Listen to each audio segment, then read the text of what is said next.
Welcome everyone to this lecture. So in our last lecture, we ended our discussion by introducing two disciplines of economics, microeconomics and macroeconomics. In microeconomics, we discussed that it is all about the individual behaviors of any individuals, whether consumers or producers or government. So their behavior is very important, or farms, how they interact and how they make decisions. In macroeconomics, it is about aggregate, like behavior of the nations on its output and other indicators. So today, let's begin with the divisions, and also let us understand when we say that there are two divisions of economics and how we try to understand with same indicators. So here we have considered four broad components that are very important for economics, for understanding and also while making the decisions or taking any policy. So the first one is the production, and then prices, then income and employment. So in the production, in the microeconomics, the way in which we understand is basically the production or the output in individual industries or any business. So here in microeconomics, we understand production this way. To take an example, is like how much agricultural commodity or how much agricultural goods is produced by a farmer. So that can be considered as productions from microeconomics point of view. On the other hand, if we consider industry, and then how many cars an automobile industry produce. So this is basically microeconomics point of view, how we understand the production. When we try to understand production from macroeconomics point of view, so what does that mean? So when we think about macroeconomics, productions is basically the national productions or national output. So it's basically one farmer's how much he or she produces at given piece of land. So and then how much agricultural commodities or goods are produced. So that is actually the production from microeconomics point of view. But when we look at macroeconomics point of view, the same sector like agriculture, so total agricultural output produced by n number of farmers, so those will be considered as output, agricultural output or agricultural production within macroeconomic framework. Likewise, total industrial outputs, like how many cars are being produced by one company or one farm. Likewise, total number of cars produced by m number of automobile industries will be considered as output or production within macroeconomic framework. Likewise, GDP is a gross domestic product, which considers all the goods and services are produced by all the sectors will be considered as output within the macroeconomic framework. And also growth of the output, like differences or the changes of the growth between two periods will be considered as part of the macroeconomic within the production component. So now next component is like prices. Let us understand how in microeconomics how we understand price, and in macroeconomics how we understand price. So for instance, prices of individual goods and services. Let us take the example of agricultural commodities that a farmer produces. For instance, wheat or rice. So what is the price of wheat per unit of wheat or per unit of rice will be considered as a price determinations in the microeconomics. For example, price of school fees, price of medical bills, price of petrol, price of food items, or rent of the apartment. So these are the prices that we understand at the individual level within the microeconomics. So now In macroeconomics, aggregate price level is very important to calculate consumer prices, like CPI, consumer price index, and also producer prices are very important because consumer price index and producer price index are important to calculate the inflation and also rate of change in the prices as well as rate of inflation. So likewise in income, how income is measured for the individual economic agents or actors within microeconomics, like distribution of income and wealth. So that is basically can be considered as microeconomics, part of the microeconomics. For instance, wages in the garment industries or wages in the automobile industries, or salary, for instance, minimum wages determined by the government. In the macroeconomics, like overall national income, like total wages and salaries that in nation that we spend.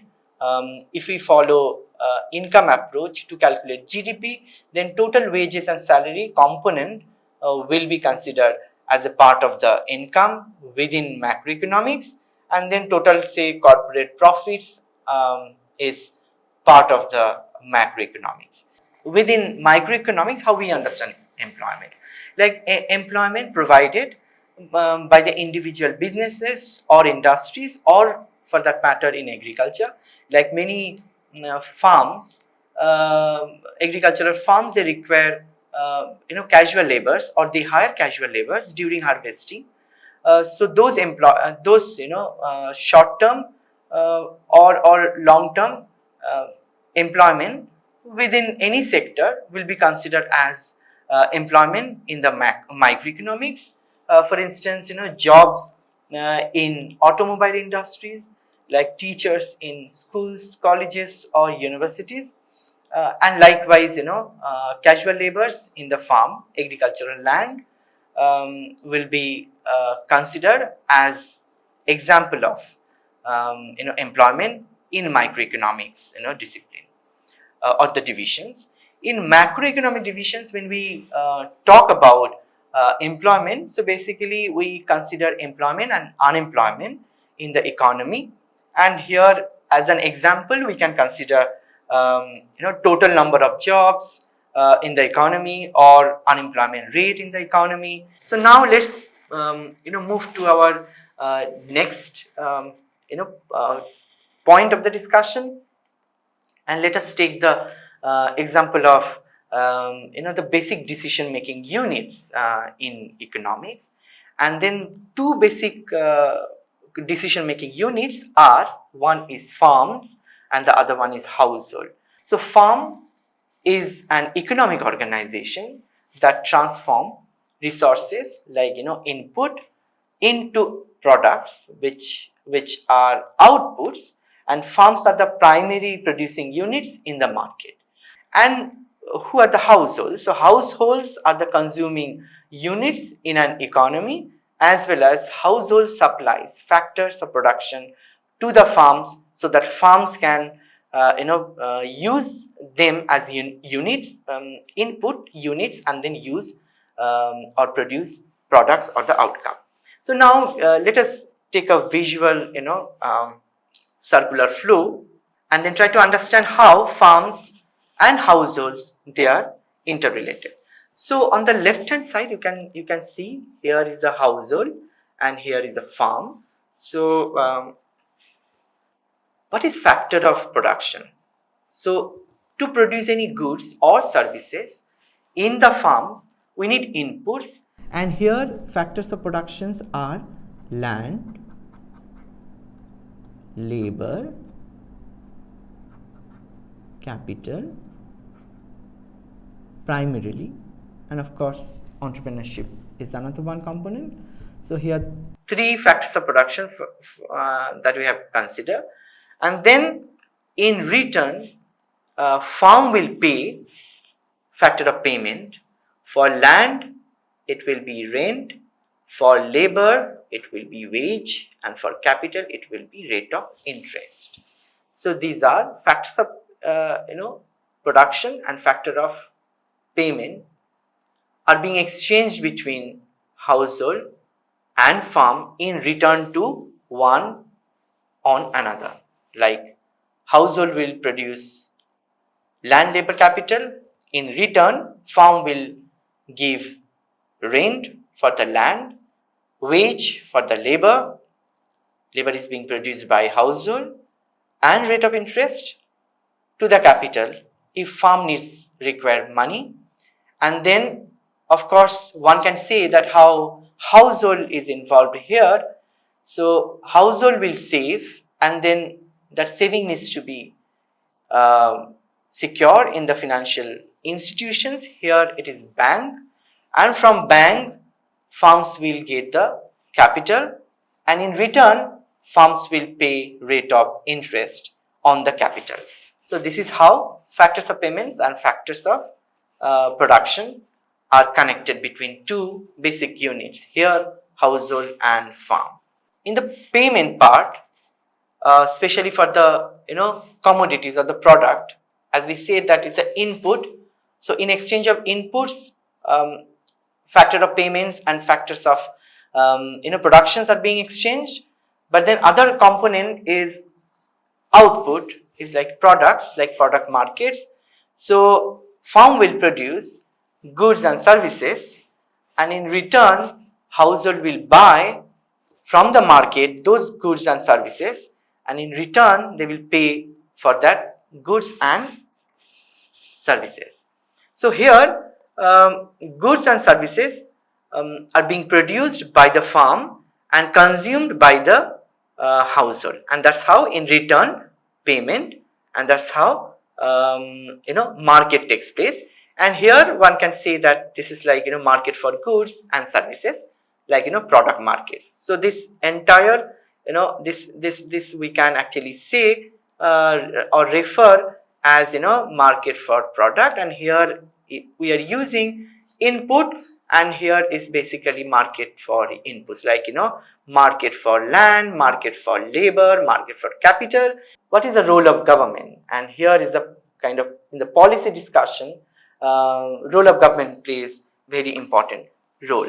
So if we consider government here, so household pays taxes, could be direct taxes on the wage and salaries, or indirect taxes like sales tax on the goods. But then these indirect taxes also will be paid to the government by the consumer, and consumer are the part of the household. But then how government spend or how government in return what they are paying to the household. One is of course example is wages. If any public work is happening, for example Mahatma Gandhi National Rural Employment Guarantee Act, and under which wage will be paid, and that wage will be going to the workers who are hired or who have been involved or engaged from the household, and also transfer payment like government spend. So government spending depends on the transfer payment. Transfer payment here is like unemployment benefits or any social assistance program or any government subsidies directly to the consumers. So that is how government and household will be connected in the entire flow of the economic circulations. So now how firms and government, they are interconnected. So when government gives the subsidies to the farm, like say small medium scale industries, to encourage them, a lot of subsidies, different government schemes are available, so that government can support to the farm in form of subsidies. Or if government build any house like mass housing for the one group of people in the urban areas, and then for that construction needs to be taken place. Any inputs that are required for that construction for the government projects that will be used. Similar example can be drawn on the highways or any bridges that government spend on the physical infrastructure. The product that they need needs to be produced by the farm. That's how farms and government, they are interrelated. So in how farm is related to government, so farm also pays taxes to the government, and that's how government generate revenue. So government will generate revenue through taxes, and then from that taxes, that revenue will be spent as a part of the distributive or redistributive policies, and that's how household will also be benefited, and farms also will be benefited from the government. So now the next important component in the decision making units, and that is bank, like financial institutions, that is very important. And here farm, for the large scale farm or for any farm, if they don't have investor doesn't have money, then has to depend on the bank, and farm will borrow money from bank, and in return savings will go to, or the surplus will go to the bank. And household also save money, the leftover after the consumption will save in bank, and in case household requires any sort of borrowings, and then they will borrow to the financial institutions, and here the bank, like formal financial institutions, that we have taken into account. So now let's move to next very important two concepts, conceptual concept. One is stocks and the other one is flows. So what is stock and what is flow, that we need to understand. So let's start with the flow.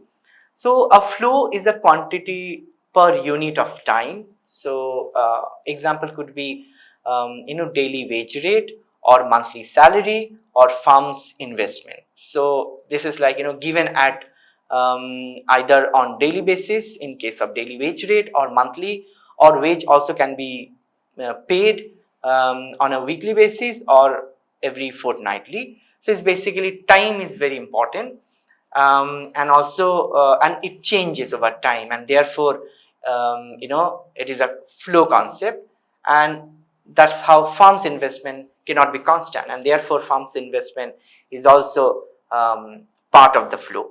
So now let's move to stock. Stock is the quantity that exists at one point in time. It's like wealth. So when we take the example of wealth, wealth is basically the accumulations, and then say your bank balance in the bank. But then when we say the wealth, there is another one connected concept is the savings. How wealth is different than savings.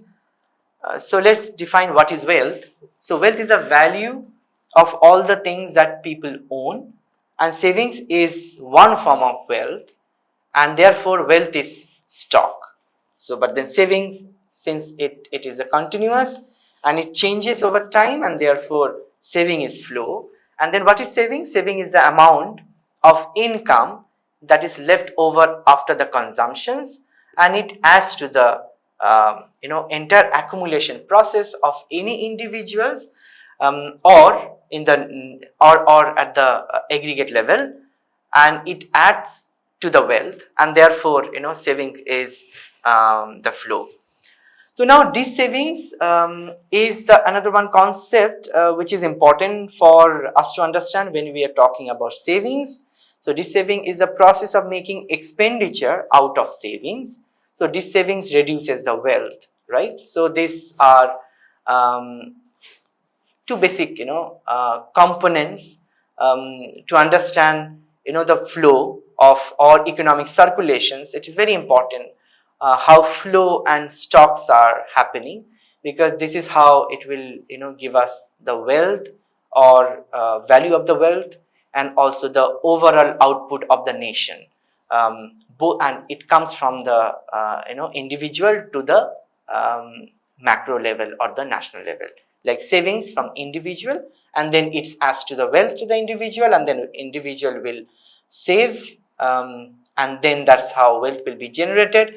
And then if we count all the populations and then their savings and then wealth, that will be the nation's wealth. That's how micro and macro, these two components, also very important to understand.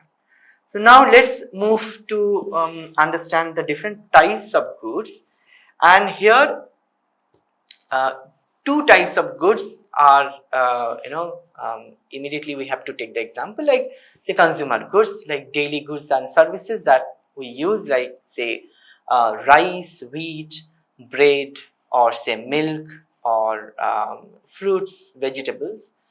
Capital goods, on the other hand, is like which requires a capital investment, and for instance luxury goods or any consumer durable goods will be considered as capital goods, which are manufactured by the industry. Now when we talk about the division of goods, leads to two different components of aggregate demand related to private sector. One is consumptions, like we denote as capital C. The other one is investment, what we denote as capital I. And here, of course, the gross and net concept is very important. So public sector demand is treated separately, and that is actually the government expenditures, and that is actually capital G that we denote. And here in the open economy, when we talk about it, then it comes net export, which means the difference between a nation, that nation exports and the nation imports, and if it is positive, then it is, of course, it is net export is positive, which means export is higher than import, is another source of demand for goods and services. So these are like, consumer goods and capital goods will be demanded by the household in the market and will be produced by the farm, and then that's how demand will be created and goods will be supplied. But then export and import are also very important for creating demand for the goods and services. So now if we look at major economic components, here in case of closed economy, we can consider, like for the expenditure approach, if we follow, then income is a sum of consumption expenditures, then investment expenditures, and government expenditures. And then otherwise we can also calculate, if we consider say income approach, is basically income is a part of the consumption, is a sum of consumptions, then savings, net consumption, the net savings, and then tax, if we consider. So here capital C denotes represents consumption, savings is denoted by capital S, and net taxes is denoted by the capital T.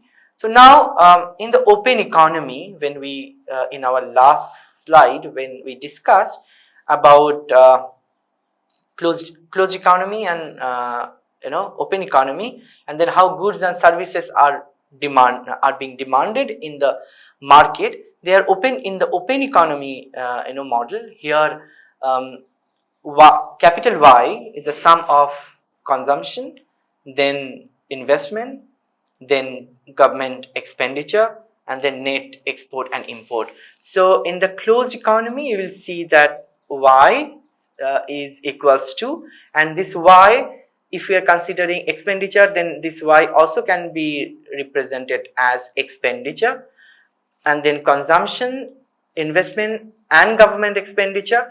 And in case of open economy, you have that component from the closed economy, like C plus I plus G, plus net export, and here capital X is export and capital M is an import. So here we stop our discussion in this lecture. And then in our next lecture, we'll talk about each component, how consumptions, savings, tax, investment, government expenditure, how this macroeconomic elements are important for understanding economic performances, and if any policies are to be taken, so where and which components need to be taken into account. And that's how we'll discuss in our next lecture. So I thank you very much for your attentions, and I hope that this is useful, and then I look forward to meet you in my next lecture.